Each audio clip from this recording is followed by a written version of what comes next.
Hello दोस्तों, स्वागत है आप सभी का आपके अपने YouTube channel study non stop पर। तो कैसे हैं आप सभी लोग? उम्मीद करता हूं आप सभी अच्छे होंगे। तो दोस्तों, आज की क्लास में हम लोग इंग्लिश के 30 क्वेश्चंस करेंगे और ये आखिरी क्लास है जिसमें मैं आपको 30 क्वेश्चंस कराऊंगा, क्योंकि कल से आपकी शुरू हो रही है 55 क्वेश्चंस की क्लास। जैसा कि आप सभी लोग कह रहे थे कि 55 क्वेश्चंस का कंप्लीट मॉक टेस्ट कराइए, तो कल से आपका 55 क्वेश्चंस का कंप्लीट मॉक टेस्ट मैं लेकर के आ रहा हूँ। बिल्कुल एग्जाम की तरह पैटर्न होगा। जिस तरह से प्रीवियस ईयर्स में क्वेश्चन पूछे गए थे उसी तरह का बिल्कुल पैटर्न होगा। हर तरह के क्वेश्चंस आपको देखने को मिलेंगे, चाहे वो पैराग्राफ हो, चाहे वो direct indirect, active wise, passive wise या sentence transformation, figure of speech, मतलब हर तरह के क्वेश्चंस आपको देखने को मिलेंगे। बिल्कुल एग्जाम पैटर्न के अनुसार आपका मॉक टेस्ट होगा।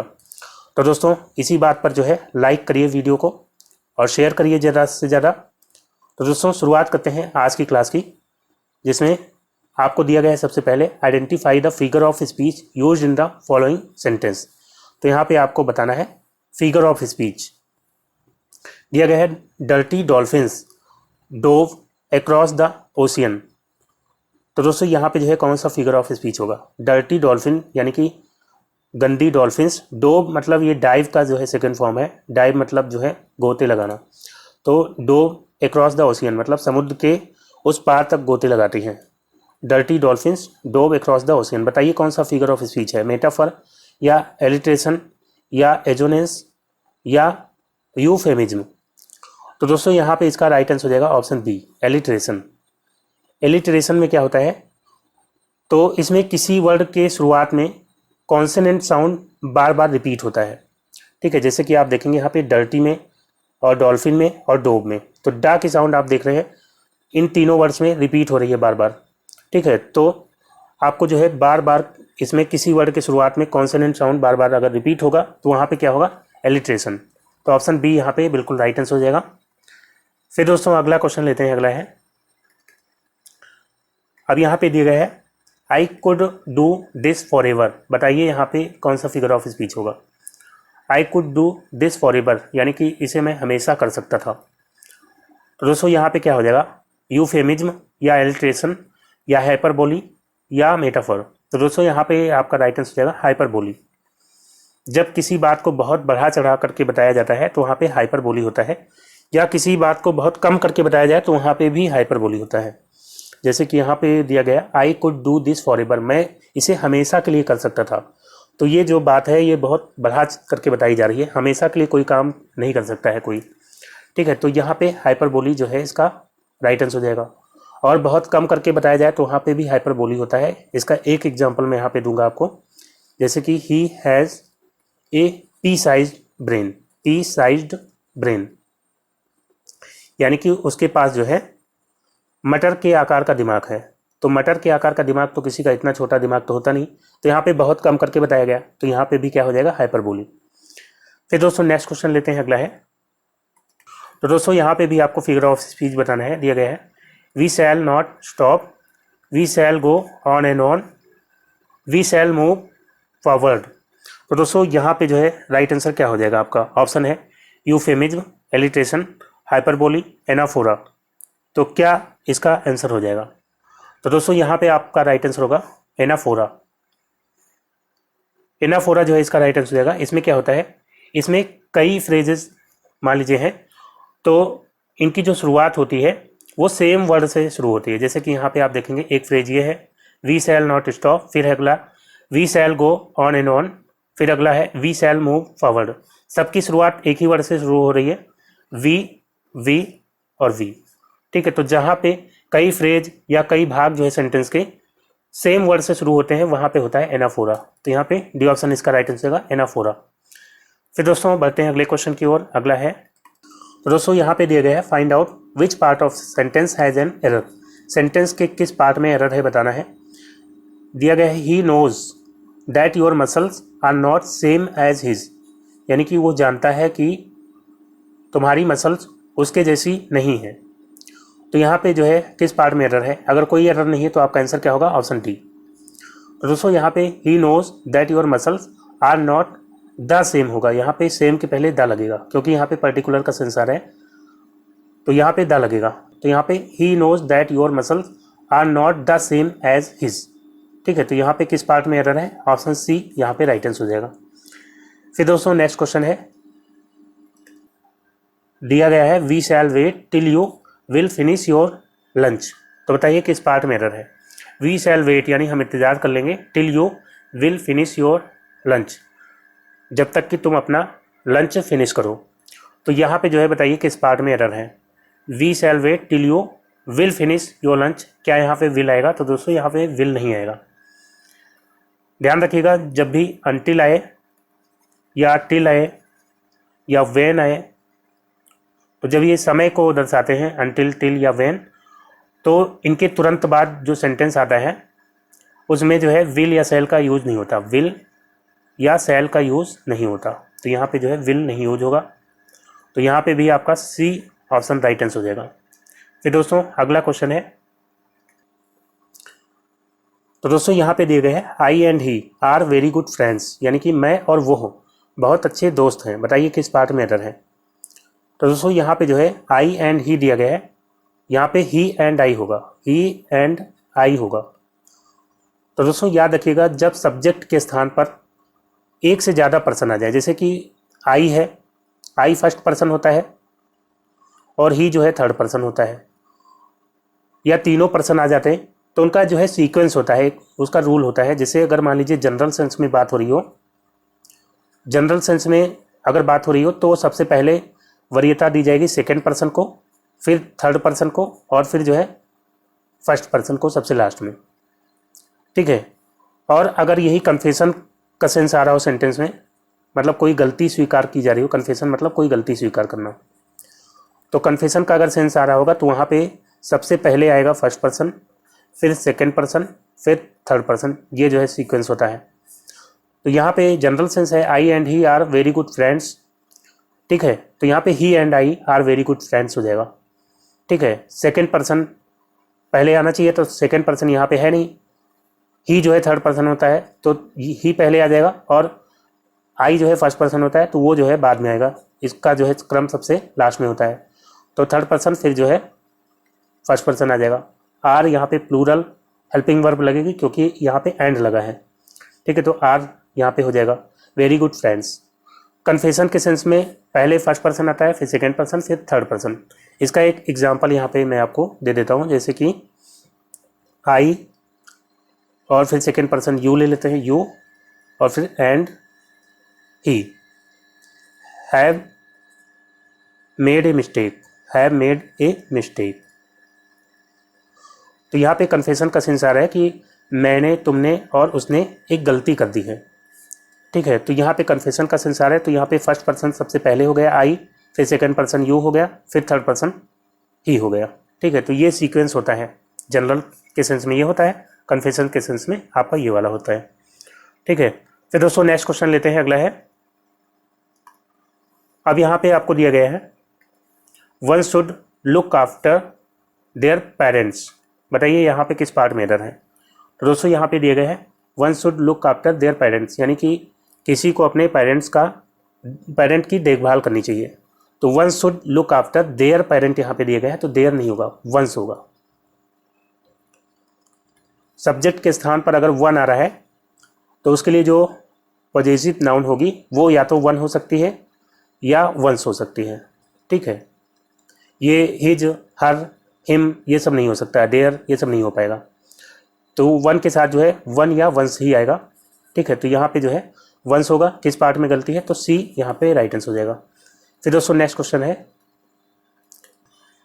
तो अब दोस्तों यहाँ पे दिए गए हैं one of my friend is returning to India from the USA. तो बताइए किस पार्ट में एरर है? One of my friend is returning to India from the USA. तो दोस्तों यहाँ पे द यूएसए दिया गया है, तो ये बिल्कुल सही है, इसमें कोई एरर नहीं। वन ऑफ माई फ्रेंड नहीं होगा, यहाँ पे फ्रेंड्स होगा। वन ऑफ के बाद अगर कोई एडजेक्टिव आता है, वन ऑफ के बाद अगर कोई एडजेक्टिव आएगा तो वो हमेशा सुपरलेटिव डिग्री में होगा, जैसे वन ऑफ द बेस्ट। ठीक है, एडजेक्टिव जो है हमेशा सुपरलेटिव होगा, ये याद रखिएगा, सुपरलेटिव डिग्री में होगा। और अगर कोई नाउन आएगा, तो नाउन हमेशा प्लूरल होगा। ठीक है, तो ये याद रखेंगे। तो वन ऑफ माई फ्रेंड नहीं होगा, यहाँ पे प्लूरल हो जाएगा फ्रेंड्स। ठीक है, तो यहाँ पे one of my friends is returning to India from the USA, यानी कि मेरे दोस्तों में से एक लौट रहा है यूएसए से इंडिया को। ठीक है, तो यहाँ पे राइट आंसर क्या हो जाएगा आपका, ऑप्शन ए यहाँ पे राइट आंसर हो जाएगा। फिर दोस्तों बढ़ते हैं अगले क्वेश्चन की ओर। अगला है, तो दोस्तों अब यहाँ पे दिए गए हैं, in the following question sentences are given with blanks to be filled in with an appropriate word. तो दोस्तों अब जो क्वेश्चंस आएंगे उसमें जो है आपको सेंटेंस दिया गया होगा खाली स्थान के साथ, जिसमें आपको सही वर्ड फिल करना है। क्या होगा यहाँ पे दिया गया है, take this medicine regularly and you will get rid dash this disease. तो आसान सा है बिल्कुल, गेट रिड ऑफ, ये जो है फ्रेजल वर्ब है जिसका मतलब होता है छुटकारा पाना, छुटकारा पाना, यानी कि ये मेडिसिन लो रेगुलरली और फिर जो है तुम पा जाओगे इससे छुटकारा, किससे, इस रोग से। तो यहाँ पे जो है क्या हो जाएगा, get rid of, option A यहाँ पे राइट आंसर होगा। फिर दोस्तों अगला क्वेश्चन लेते हैं। अगला है, अब यहाँ पे आपको दिया गया है, the new government took dash last year. तो दोस्तों यहाँ पे क्या होगा, the new government took over होगा या अपॉन या आउट या आफ्टर। तो दोस्तों यहाँ पे हो जाएगा over. Take over phrasal verb है, तो इसका जो है मीनिंग होता है पद या अधिकार ग्रहण करना, पद या अधिकार ग्रहण करना। ठीक है, पद या अधिकार ग्रहण करना जो है इसका मीनिंग होता है टेक ओवर का। तो ऑप्शन ए यहाँ पे राइट आंसर हो जाएगा। और याद रखिएगा टेक आफ्टर का मीनिंग क्या होता है, टेक आफ्टर का मतलब होता है समान होना। ठीक है, समान होना। तो फिलहाल यहाँ पे ऑप्शन ए इसका राइट आंसर होगा, ओवर। फिर दोस्तों अगला क्वेश्चन है, Mohan's career has taken some dash twist and turns. तो बताइए यहाँ पे क्या होगा, इंटरेक्टिव, इंटरेक्ट तो मतलब बातचीत करना होता है, तो इंटरेक्टिव मतलब बातचीत संबंधी हो जाएगा। इंट्यूटिव का मतलब क्या होता है, तो दोस्तों इसका मतलब होता है अपनी समझ पर आधारित, अपनी समझ पर आधारित। तो दोस्तों ये दोनों ऑप्शन नहीं होंगे क्योंकि इनसे जो है कोई सेंस बनेगा नहीं सेंटेंस का। इंसेंटिव भी नहीं होगा। इंटरेस्टिंग, इंटरेस्टिंग जो है इसका राइट आंसर होगा option D. Mohan's career has taken some interesting twist and turns, यानी कि मोहन के करियर ने कुछ इंटरेस्टिंग मोड़ लिए हैं। ठीक है, तो यहाँ पे ऑप्शन डी यहाँ पे सही सेंस बन सकता है इंटरेस्टिंग से। फिर दोस्तों अगला क्वेश्चन लेते हैं। अगला है, अब यहाँ पे दिए गए हैं, choose the word which is most nearly similar in meaning to the given word. यहाँ पे ये जो वर्ड दिया गया है कोर्स, कोर्स का आपको नियरली सिमिलर यानी कि सिनोनिम बताना है, क्या होगा। तो कोर्स का मीनिंग क्या होता है दोस्तों, कोर्स का मीनिंग होता है खुरदरा। तो अब आप आराम से इसका बता सकते हैं क्या होगा। पाथ मतलब रास्ता होता है, डिफ़िकल्ट मतलब कठिन, रफ मतलब होता है खुरदरा। यही जो है इसका राइट आंसर होगा। डेफिनेट मतलब निश्चित होता है, तो ऑप्शन सी यहाँ पे राइट आंसर होगा, रफ। फिर दोस्तों नेक्स्ट क्वेश्चन है, अब दोस्तों दिया गया है वैनिश, इसका भी आपको सिमिलर बताना है। वैनिश का मीनिंग क्या होता है, तो दोस्तों वैनिश का मीनिंग होता है गायब हो जाना, गायब होना जो है इसका मीनिंग होता है। तो यहाँ पे अब आराम से आप बता लेंगे क्या आंसर हो जाएगा, ऑप्शन ए ही इसका राइट आंसर होगा, डिसअपियर। इसका भी मतलब होता है गायब हो जाना। डिक्रीज, डिक्रीज मतलब घटना, इंक्रीज मतलब बढ़ना। इन सर्कल का मतलब क्या होता है, तो दोस्तों इन सर्कल का मतलब होता है घेराबंदी करना, घेराबंदी करना। और यहाँ पे दिया गया है रिवील, रिवील मतलब प्रकट करना। तो यहाँ पे ऑप्शन ए ही जो है इसका राइट आंसर हो जाएगा। फिर दोस्तों नेक्स्ट क्वेश्चन लेते हैं। अगला है, तो दोस्तों अब आपको दिया गया है स्प्यूरियस, इसका आपको बताना है सिमिलर। स्प्यूरियस मतलब होता है नकली, नकली या जाली। तो बताइए जो है इसका सिमिलर क्या होगा। मोडेस्ट मतलब क्या होता है, मोडेस्ट मतलब नम्र या जो है औसत या मध्यम, मोडेस्ट मतलब होता है। स्पॉन्टेनियस का मतलब क्या होता है, तो दोस्तों इसका मतलब होता है स्वाभाविक, स्वाभाविक या सहज। फेक मतलब नकली या जाली हो जाएगा, और यही जो है इसका राइट आंसर हो जाएगा, ऑप्शन सी। सिंसियर, सिंसियर मतलब होता है सच्चा, ईमानदार। फिर दोस्तों नेक्स्ट क्वेश्चन लेते हैं। अगला है, तो दोस्तों अब आपको जो है दिया गया है, in the following questions choose the word opposite in the meaning to the given word, यानी कि अब आपको अपोजिट बताना है इसका, यानी एंटोनिम ऑब्स्ट्रक्ट का। ऑब्स्ट्रक्ट मतलब क्या होता है? तो दोस्तों ऑब्स्ट्रक्शन का मतलब होता है बाधा, और ऑब्स्ट्रक्ट मतलब होता है बाधा पहुंचाना, बाधा पहुंचाना या रुकावट डालना, बाधा पहुंचाना या रुकावट डालना या रोकना हम कह सकते हैं, रुकावट डालना। तो इसका अपोजिट क्या हो जाएगा? ब्लॉक मतलब भी होता है रोकना, किसी चीज़ को ब्लॉक कर देना। इंस्ट्रक्ट मतलब क्या होता है? इंस्ट्रक्शन मतलब होता है निर्देश, इंस्ट्रक्ट मतलब निर्देश देना, तो ये तो होगा नहीं, निर्देश देना। प्रिवेंट मतलब भी रोकना होता है। और क्लियर का मतलब क्या होता है? क्लियर का मतलब एक तो एडजेक्टिव में हो जाएगा साफ, क्लियर मतलब साफ या स्पष्ट, और नाउन में नहीं, वर्ब में जो है इसका मतलब हो जाता है साफ करना, एक तो हो जाता है, और एक होता है कि मंजूरी देना। जैसे बैंक में आपकी चेक क्लियर हो जाती है तो उसको मंजूरी यानी कि मिल जाती है। ठीक है, तो यहाँ पे ये आपका राइट आंसर हो जाएगा क्लियर।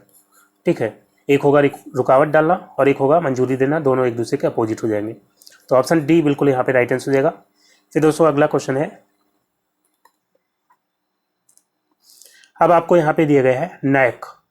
नैक का आपको बताना है अपोजिट। नैक मीनिंग क्या होता है? तो दोस्तों नैक का मतलब होता है किसी काम को करने का गुण, या हम कह सकते हैं कौशल या आदत। आदत यानी कि हैबिट जो होती है उसको भी नैक कहते हैं। तो नैक मतलब कौशल, आदत, ये सब होता है। स्किल मतलब भी कौशल होता है, तो ये तो होगा नहीं, ये तो सिनोनिम हो जाएगा इसका। और एनिमिटी, तो एनिमी मतलब दुश्मन होता है, एनिमिटी मतलब हो जाता है दुश्मनी। इनएबिलिटी मतलब क्या होता है? अयोग्यता। तो यही जो है इसका राइट आंसर हो जाएगा ऑप्शन सी, इनएबिलिटी। डिसगस्टिंग मतलब घिनौना होता है, तो सी ऑप्शन बिल्कुल राइट आंसर हो जाएगा। फिर दोस्तों नेक्स्ट क्वेश्चन लेते हैं, अगला है। तो दोस्तों अब आपको दिया गया है एल्ट्रुइस्टिक, इसका जो है आपको बताना है अपोजिट। एल्ट्रुइस्टिक का मतलब क्या होता है? तो दोस्तों इसका मतलब होता है परोपकारी। परोपकारी, तो बताइए जो है क्या होगा? क्रूएल मतलब जो है एक तो दुष्ट होता है, दुष्ट या क्रूर, तो ये तो होगा नहीं। अनकाइंड मतलब निर्दयी होता है, तो ये भी नहीं होगा। एविल मतलब बुराई होता है, तो ये तीनों नहीं होंगे। सेल्फिश मतलब स्वार्थी, एक आदमी होगा परोपकारी जो कि दूसरों के लिए काम करेगा, और स्वार्थी आदमी केवल अपने बारे में सोचेगा। तो ऑप्शन डी यहाँ पे राइट आंसर हो जाएगा, सेल्फिश। फिर दोस्तों नेक्स्ट क्वेश्चन है। तो दोस्तों अब आपको दिया गया है, in the following questions a sentence has been given in active और पैसिव वॉइस। तो अब जो क्वेश्चंस आएंगे उसमें सेंटेंस आपको या तो एक्टिव वॉइस में दिया होगा या पैसिव वॉइस में। अगर एक्टिव में होगा तो पैसिव बताना है, पैसिव होगा तो एक्टिव बताना है। यहाँ पे आपको दिया गया है पहला, आई हैव लॉस्ट माई बुक। ये जो है एक्टिव वॉइस में है, इसका पैसिव वॉइस बताइए क्या होगा। तो सबसे पहले क्या देखना है आपको? Tense. I have lost my book कौन सा टेंस है? तो ये प्रेजेंट परफेक्ट टेंस है, और प्रेजेंट परफेक्ट का जब पैसिव बनाते हैं तो हेल्पिंग वर्ब आती है हैज़ या हैव के साथ बीन आता है, हैज़ या हैव के साथ बीन आएगा, और वर्ब की थर्ड फॉर्म तो पैसिव में रहती ही है। और ऑब्जेक्ट जो है सबसे पहले आ जाएगा, माई बुक ये ऑब्जेक्ट है, तो ये सबसे पहले आ जाएगा माई बुक। और हैज़ या हैव बीन आएगा, तो यहाँ हैड बीन आया तो ये गलत हो जाएगा। My book must have been, ये गलत हो जाएगा। My book have been lost, my book singular है, उसके साथ हैव नहीं आएगा, हैज़ आएगा। तो ऑप्शन डी यहाँ पे बिल्कुल राइट आंसर आएगा, माई बुक हैज़ बीन, और वर्ब की थर्ड फॉर्म आ गई लॉस्ट। तो ऑप्शन डी बिल्कुल यहाँ पे राइट आंसर आएगा, my book has been lost. फिर दोस्तों नेक्स्ट क्वेश्चन लेते हैं, अगला है। अब यहाँ पे दिए गए हैं, the boy did not break the glass, यानी कि लड़के ने कांच को नहीं तोड़ा। तो दोस्तों यहाँ पे जो है कौन सा टेंस है? यहाँ पे है आपका पास्ट इंडेफिनिट, डिड आ रहा है, तो यहाँ पे पास्ट इंडेफिनिट हो जाएगा। और इसका जो है जब पैसिव वॉइस बनाते हैं तो क्या आता है? Helping verb. पास्ट इंडेफिनिट का जब हम पैसिव बनाते हैं तो वाज या वर आती है हेल्पिंग वर्ब, और वर्ब की थर्ड फॉर्म आ जाएगी। तो यहाँ पे आपको ऑप्शन से एलिमिनेट करना है, जैसे कि यहाँ पे दिया गया है the glass is not broken, यहाँ पे इज आ गया, हट जाएगा। The glass had not been broken by the boy, ये भी हट जाएगा। The glass has not been तो यहाँ पे हैज़ नॉट करके आ गया, ये भी नहीं होगा। The glass was not broken by the boy, तो यहाँ पे वाज आ गया, नॉट तो रहेगा ही, निगेटिव में सेंटेंस है तो ब्रोकन वर्ब की थर्ड फॉर्म आ जाएगी। The glass was not broken by the boy, ठीक है, ऑप्शन डी यहाँ पे राइट आंसर हो जाएगा। फिर दोस्तों नेक्स्ट क्वेश्चन लेते हैं, अगला है she is putting in many hours of work. तो दोस्तों यहाँ पे इसका पैसिव बताइए। सी इज पुटिंग, तो यहाँ पे कौन सा टेंस है, सी इज पुटिंग, ये प्रेजेंट कॉन्टिन्यूअस टेंस है। प्रेजेंट कॉन्टिन्यूअस का जब पैसिव बनाते हैं तो क्या होता है, is, am, are helping verb आती है और उसके साथ बीइंग आता है प्लस वर्ब की थर्ड फॉर्म आ जाएगी। तो इसके अलावा अगर कोई ऑप्शन आपको मिल रहा है, मतलब कोई और स्ट्रक्चर मिल रहा है, तो उसको एलिमिनेट कर दीजिए। जैसे कि पहला ऑप्शन है many hours of work will be आ गया, हट जाएगा। Many hours of work would be, ये भी नहीं होगा। Many hours of work are being put in by her, तो यहाँ पे आर दिया गया है, तो क्या यहाँ पे आर होगा। तो दोस्तों यहाँ पे मेनी आवर्स प्लूरल है, तो यहाँ पे बिल्कुल आर बिल्कुल सही है, तो सी ऑप्शन ही इसका राइट आंसर हो जाएगा।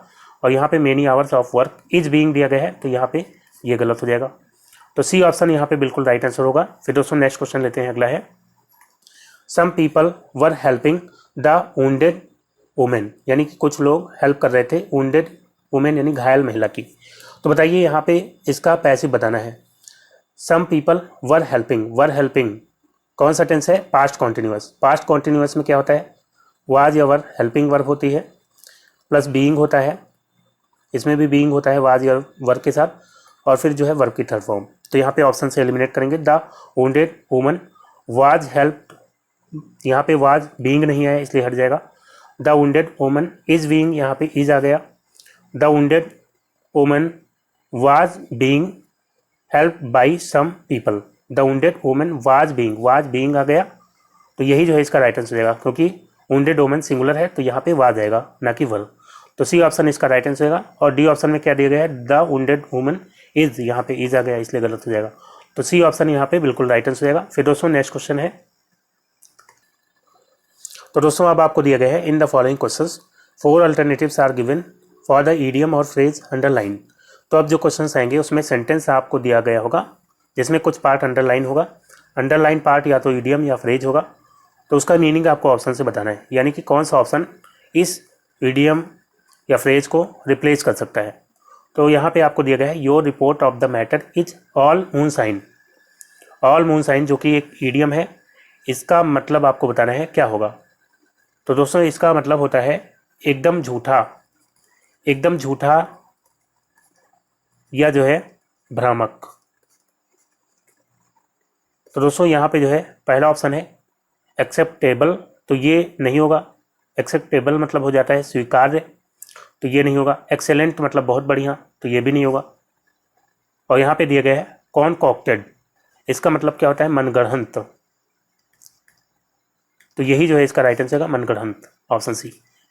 फिर दोस्तों नेक्स्ट क्वेश्चन है, तो दोस्तों अब आपको दिया गया है at the police station he showed a clean pair of heels. तो showed a clean pair of heels ये ईडियम है, इसका मतलब आपको बताना है। तो दोस्तों showed a clean pair of heels इसका मतलब होता है भाग जाना, ठीक है। तो यहाँ पे क्या हो जाएगा, डिस्प्लेड क्लीन हील्स ये नहीं होगा। सोड करेज ये भी नहीं होगा। नील डाउन ये भी नहीं होगा। रैन अवे मतलब भाग गया, ठीक है। ऑप्शन डी यहाँ पे राइट आंसर होगा, रैन अवे, यहाँ पे इसकी जगह लिखा जा सकता है। फिर दोस्तों नेक्स्ट क्वेश्चन हो जाएगा आपका अगला, the manager give his assistant a piece of his mind. तो दोस्तों यहाँ पे पीस ऑफ हिज माइंड इसका मीनिंग बताना है। एडवाइस होगा या स्कॉल्डिंग या जिस्ट या सजेशन। तो दोस्तों गिव समवन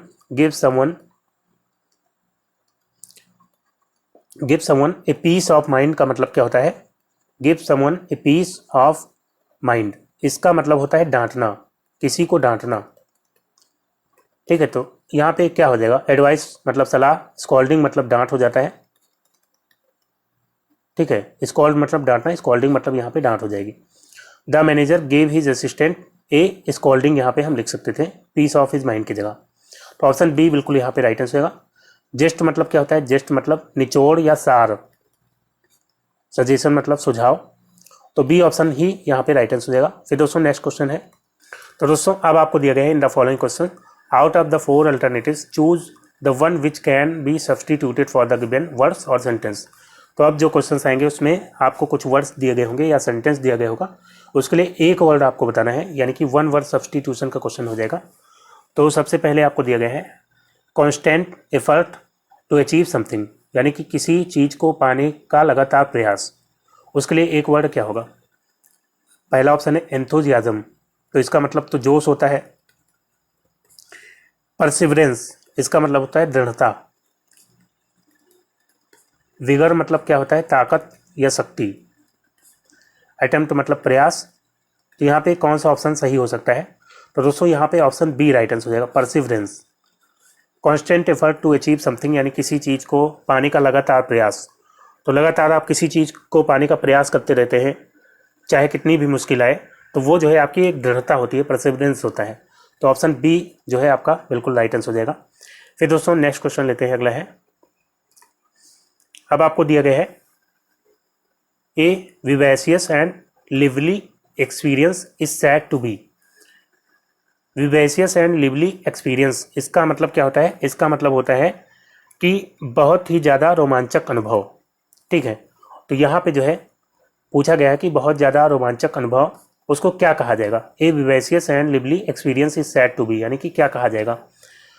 सूथिंग मतलब क्या होता है? सूदिंग मतलब होता है कि शांतिदायक, जो आपको शांति दे, शांतिदायक हो जाएगा। सिंथेटिक मतलब कृत्रिम होता है, तो ये दोनों नहीं होंगे। सीनिक मतलब क्या होता है? सीनिक मतलब बहुत सुंदर, सुंदर कह सकते हैं। सिंटिलेटिंग जो है यहाँ पे राइट आंसर हो जाएगा। ठीक है, कोई बहुत शानदार, बहुत रोमांचक अनुभव हो तो उसको हम क्या कहते हैं? सिंटिलेटिंग। ठीक है, ऑप्शन डी यहाँ पे राइट आंसर हो जाएगा। फिर दोस्तों नेक्स्ट क्वेश्चन लेते हैं, अगला है, तो दोस्तों अब दिया गया है in the following questions sentence has been given in direct और इनडायरेक्ट स्पीच। तो अब जो क्वेश्चंस आएंगे उसमें सेंटेंस या तो आपको डायरेक्ट स्पीच में दिया होगा या इनडायरेक्ट स्पीच है, और डायरेक्ट है तो उसका इनडायरेक्ट बताएंगे, और इनडायरेक्ट है तो उसका डायरेक्ट बताना है। सबसे पहले है the lady asked me how my uncle was. तो दोस्तों यहाँ पे जो है ये इनडायरेक्ट स्पीच है, इसका डायरेक्ट आपको बताना है। तो यहाँ पे जो है ऑप्शन सही हम देखते हैं, the lady said to me. तो यहाँ पे the lady said to me का यहाँ पे आस्क्ड हो गया, आस्क्ड मी। हाउ यहाँ पे जो है इंट्रोगेटिव है, तो यहाँ पे हाउ, जब क्वेश्चन वर्ड से शुरू होता है इंट्रोगेटिव सेंटेंस तो वही क्वेश्चन वर्ड आ जाता है, यहाँ पे हाउ आ गया। फिर है यहाँ पे इज़, तो दोस्तों हाउ इज़ योर अंकल, तो ये प्रेजेंट टेंस में है तो इसका पास्ट टेंस हो जाएगा, तो यहाँ पे वाज आ जाएगा। और लेकिन जब हम इनडायरेक्ट बनाते हैं तो वो जो है इंट्रोगेटिव नहीं रह जाता है, अफर्मेटिव हो जाता है। तो यहाँ पे इसके बाद हेल्पिंग वर्ब नहीं आएगी, फिर जो है सब्जेक्ट आ जाएगा। योर अंकल है यहाँ पे, तो यू जो है, यू या योर ये सेकंड पर्सन होता है, ऑब्जेक्ट के अनुसार चेंज होगा। तो योर जो है मी के अनुसार चेंज होगा, तो यहाँ पे माई अंकल हो जाएगा। ठीक है, माई अंकल, और इज का वाज बन जाएगा, तो यहाँ पे पहला ऑप्शन ही सही हो जाएगा। ठीक है, पहला option the lady said to me how is your uncle, इसका जब इनडायरेक्ट बनाएंगे तो क्या होगा? The lady asked me how my uncle was. ठीक है, इसके अलावा बी ऑप्शन में the lady said to me how was your uncle, यहाँ पे वाज ही आ गया इसलिए गलत हो जाएगा।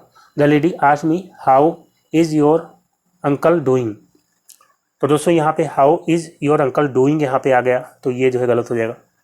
The lady said to me how has your uncle been, तो ये भी गलत हो जाएगा, हैज़ बीन यहाँ पे आ गया।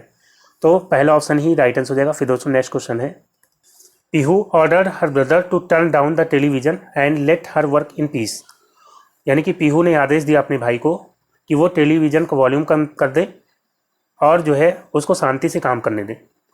तो यहाँ पे जो है ये इनडायरेक्ट स्पीच है, इसका डायरेक्ट स्पीच आपको बताना है। पीहू ऑर्डर्ड, यहाँ पे ऑर्डर आ गया, यहाँ पे टू आ रहा है, तो यानी कि जो डायरेक्ट स्पीच है वो इम्परेटिव सेंटेंस होगी। ठीक है, तो यहाँ पे जो है Pihu said to her brother, option से ही एलिमिनेट करते हैं। पहला ऑप्शन है Pihu said to her brother turn down the television that let me do my work in peace, तो यहाँ पे एंड है और यहाँ पे दैट आ गया, तो ये गलत हो जाएगा। Pihu said to her brother turn down the television to let me to do my work in peace, तो यहाँ पे टू आ गया, ये गलत हो जाएगा। अगला ऑप्शन है Pihu said to her brother turn, यहाँ पे टर्न डाउन आ गया, पास्ट में आ गया टर्न डाउन, तो ये जो है गलत हो जाएगा, यहाँ पे टर्न डाउन ही होगा। Pihu said to her brother turn down, ये सही है। The television and let me work in peace, ठीक है, तो ये ऑप्शन डी बिल्कुल राइट आंसर रहेगा। यहाँ पे मी है तो मी फर्स्ट पर्सन है और ये जो है सब्जेक्ट के अनुसार चेंज होता है, तो मी का यहाँ पे इनडायरेक्ट स्पीच में हर आ गया। ठीक है, तो यही जो है ऑप्शन डी बिल्कुल राइट आंसर हो जाएगा। फिर दोस्तों नेक्स्ट क्वेश्चन लेते हैं, अगला है she said to the children you must not play with fire. तो दोस्तों यहाँ पे जो है ये डायरेक्ट स्पीच है, इसका इनडायरेक्ट बताना है और यहाँ पे आपने देखा मस्ट आ गया, मस्ट नॉट। तो जब आपको मस्ट दिख जाए और मस्ट से सेंस निकल रहा हो किसी रूल का या मोरालिटी का पता चल रहा हो, तो मस्ट में कोई चेंज नहीं होता है। ठीक है, यहाँ पे सी सैड टू का हो जाएगा, यहाँ पे टोल्ड है, सब में टोल्ड हो जाएगा, टोल्ड द चिल्ड्रन, और फिर जो है डैट लगेगा, डैट, और फिर जो है यू सेकेंड पर्सन है, सेकेंड पर्सन जो है ऑब्जेक्ट के अनुसार चेंज होता है, तो चिल्ड्रन के अनुसार, चिल्ड्रन प्लूरल है तो यहाँ पे इसका जो है डे हो जाएगा। ठीक है, तो यहाँ पे ये ऑप्शन तो गलत हो जाएगा क्योंकि यहाँ पे नॉट टू आ गया। बी ऑप्शन में देखेंगे she told the children, that आ गया, फिर दे आ जाएगा। ठीक है, और फिर जो है must not, must not, must में कोई चेंज मैंने बताया था नहीं होगा तो मस्ट आ गया, और नॉट है तो नॉट भी आएगा। प्ले विथ फायर, तो यही जो है इसका बिल्कुल राइट आंसर हो जाएगा। सी ऑप्शन में क्या एरर है, सी टोल्ड द चिल्ड्रन, दे, यहाँ पे दैट आया ही नहीं और यहाँ पे भी दैट नहीं आया। ठीक है, तो यहाँ पे बी ऑप्शन बिल्कुल राइट आंसर हो जाएगा। फिर दोस्तों अगला क्वेश्चन है, अब आपको दिया गया है my friend requested me to bring him a sandwich. बताइए जो है यहाँ पे इसका क्या बताना है, ये इनडायरेक्ट स्पीच है, डायरेक्ट स्पीच आपको बताना है।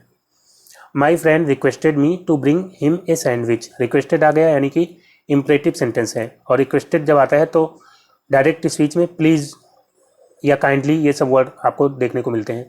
तो यहाँ पे जैसे दिया गया है my friend sad will you bring me a sandwich, यहाँ पे प्लीज़ वगैरह आया ही नहीं तो ये गलत हो जाएगा। ठीक है, और बी ऑप्शन है please bring my friend sandwich, यहाँ पे जो है प्लीज़ ब्रिंग माई फ्रेंड, ये जो है सेंस ही नहीं निकल रहा है, सेंटेंस का जो है सीक्वेंस सही नहीं है तो ये गलत हो जाएगा। He said my friend please bring me a sandwich, तो दोस्तों यहाँ पे ही सैड आ गया इसलिए गलत हो जाएगा क्योंकि माई फ्रेंड रिक्वेस्टेड, तो माई फ्रेंड सैड होना चाहिए। डी ऑप्शन में देखेंगे please bring me a sandwich, sad my friend, यहाँ पे माई फ्रेंड सैड आ गया या सैड माई फ्रेंड एक ही बात है, तो my friend sad please bring me a sandwich, ये जो है ऑप्शन डी बिल्कुल राइट आंसर हो जाएगा। तो दोस्तों आज का वीडियो यहीं पे समाप्त करता हूँ। उम्मीद करता हूँ वीडियो आपको अच्छा लगा होगा। अगर वीडियो आपको पसंद आया हो तो लाइक और शेयर जरूर करिएगा, और जो दोस्त नए हैं चैनल पर, चैनल को सब्सक्राइब करके नोटिफिकेशन बेल को ऑन कर लीजिए ताकि अगला वीडियो अपलोड होते ही उसका नोटिफिकेशन आपको सबसे पहले मिल जाए। तो दोस्तों मिलते हैं अगले वीडियो में, तब तक के लिए goodbye and take care.